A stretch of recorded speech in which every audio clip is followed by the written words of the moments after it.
Hare Krishna Krishna Krishna Hare Hare Hare Rama Rama Rama Hare Hare Krishna Krishna Krishna Hare Hare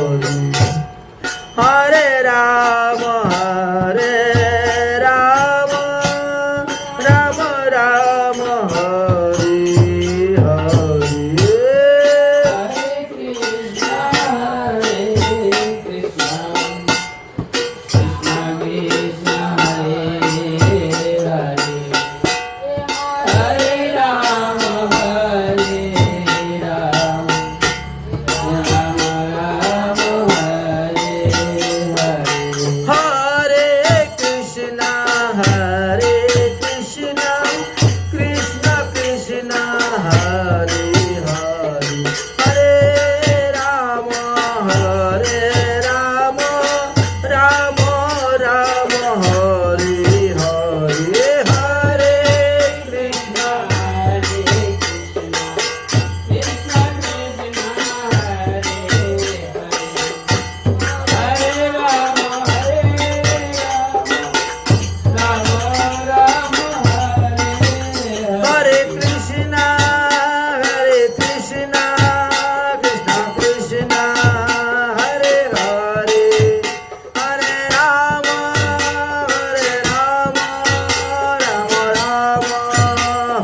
Hare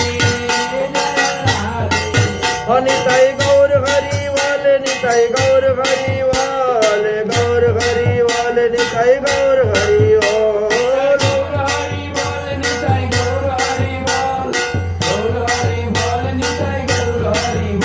बोलो शिव अपरा एकादशी महारानी की।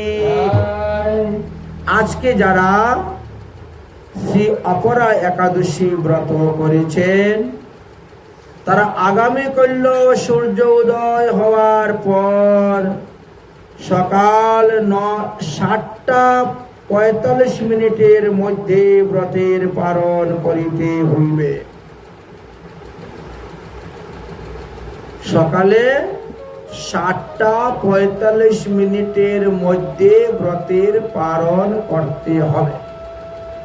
যদি না করা যায় তাহলে এই একাদশীর ব্রতের ফল তো নষ্ট হবে, উপরন্ত বিগত 1 বছর যাবৎ যতগুলো একাদশী ব্রত করেছেন সব ব্রতের ফল নষ্ট হয়ে যাবে। এই জন্য 1000টা কাজ ছেড়ে দিয়েও আগে পালনটা করে নিবেন। পালনের সময়টা যেন কোনো হেরফের না হয়। কালকের পালনের সময়টা একটু কম আছে তো এই জন্য সাবধান করে দেওয়া হচ্ছে।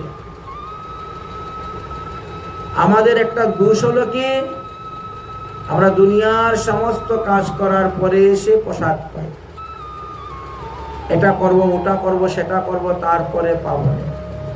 বলছেন না, পালনের সময় অনুসারেই পালন হবে।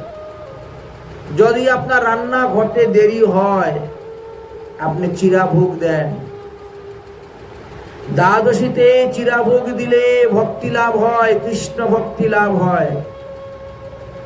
তাও যদি অসমর্থ হন তাহলে জগন্নাথের মহাপ্রসাদ ঘরে রেখে দেন।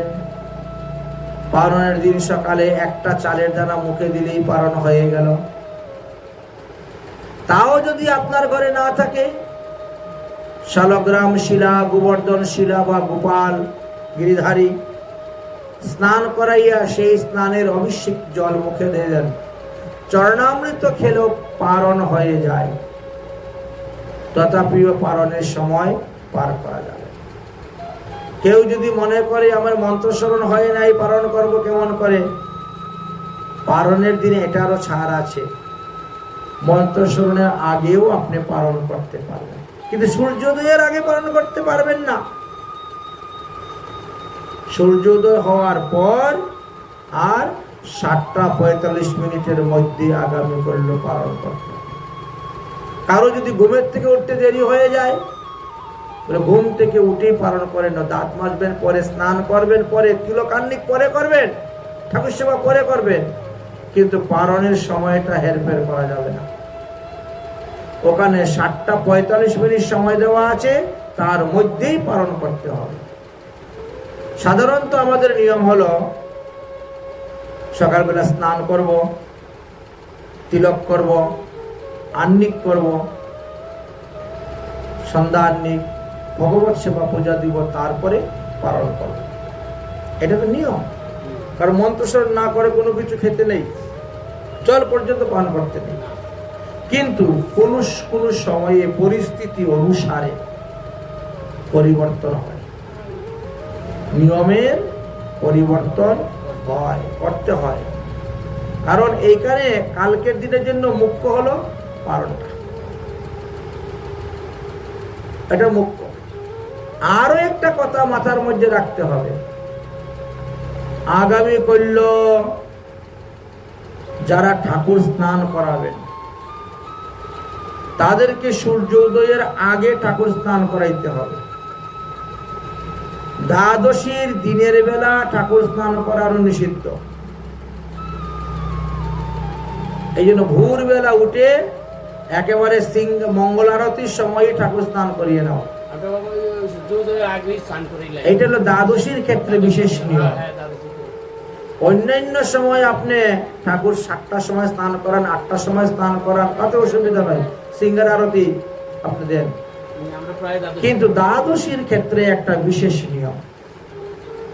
আর কি নিয়ম?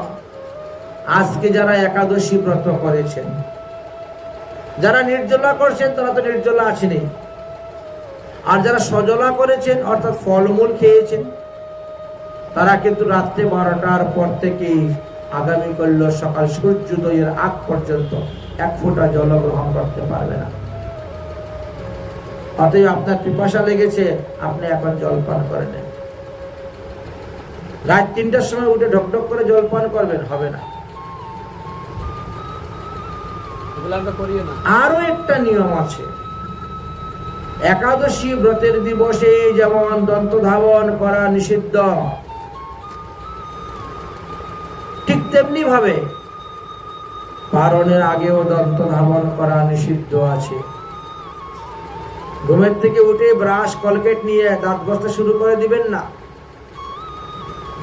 ও 12 বার মুখের মধ্যে জল নিয়ে কুল্লা করবেন, তবেই আপনার মুখ শুদ্ধ হয়ে যাবে। হ্যাঁ, কারণ মুখ না ধুয়ে ঠাকুর ঘরে ঢুকতে নাই, ভগবানের সেবা পূজা করতে নাই। আচমন করলেও বলছেন মুখ না ধুয়ে ঠাকুর সেবা পূজা করতে নাই, মন্ত্র স্মরণ করতে নাই, দন্ত ধাবন না করে এগুলা করা নিষিদ্ধ। কিন্তু ব্রতের দিবসে কি করবেন? 12 বার মুখের মধ্যে জল নিয়ে কুলুকুচু করে কুল্লা করে ফেললেই ওটা দন্ত ধাবনের সমান হয়ে যায়। এই জিনিসটা মাথায় রাখতে হবে, না হলে ব্রত করেও ব্রতের ফল পাবেন না, শুধু খালি শরীরের কষ্ট দেওয়াই হবে, আর কিছু নয়। ব্রতের যে নিয়ম, সেই নিয়ম মেনে চলে আপনি ব্রত করুন, তবে আপনার লাভ হইবে, না হলে শরীরের কষ্টই সাধিত হয়ে যায়। এই কটা নিয়ম আমাদেরকে প্রত্যেকের পালনীয়। যে সমস্ত লোকেরা সদাচারী প্রসাদ বুঝি, এদের জন্য একাদশী ব্রতের এত বিশেষ নিয়ম নাই। কিন্তু যারা আমিষ বুঝি, মৎস্য মাংস আহারী, তাদের জন্য বলছেন তোমরা দশমী দিবসে অভিসন্ন গ্রহণ করবে। একাদশী দিবসে উপবাস থাকবে এবং দ্বাদশী দিবস পালনের পরও আমিষ দ্রব্যাদি গ্রহণ করতে পারবে না। 3 দিন এদেরকে মানতে হয়। আর প্রসাদ পুঁজি সবাই 12 মাসে প্রসাদ পাচ্ছেন, তাদের জন্য আর কি আছে। তাহলে একাদশী আদি ব্রতের এই নিয়ম, অর্থাৎ একাদশী হোক আর অষ্টমহা দ্বাদশী হোক আর শ্রীকৃষ্ণের জন্মাষ্টমী আদি জয়ন্তী ব্রতই হোক, এইসব ব্রতেতে কিন্তু একই নিয়ম। ব্রতের দিবনে দন্ত ধাবন করা নিষিদ্ধ এবং পারণের দিবসেও দন্ত ধাবন নিষিদ্ধ। এই জন্য পারণের আগ পর্যন্ত করতে নাই। যাই হোক, তাহলে এই অপরা একাদশীর পালনের সময়টা খুব কম, সেই সময়ের মধ্যে পালন করবেন, না হলে প্রত্যয় হবে, লোকসান হয়ে যাবে, ক্ষতি হয়ে যাবে। রাধে রাধে।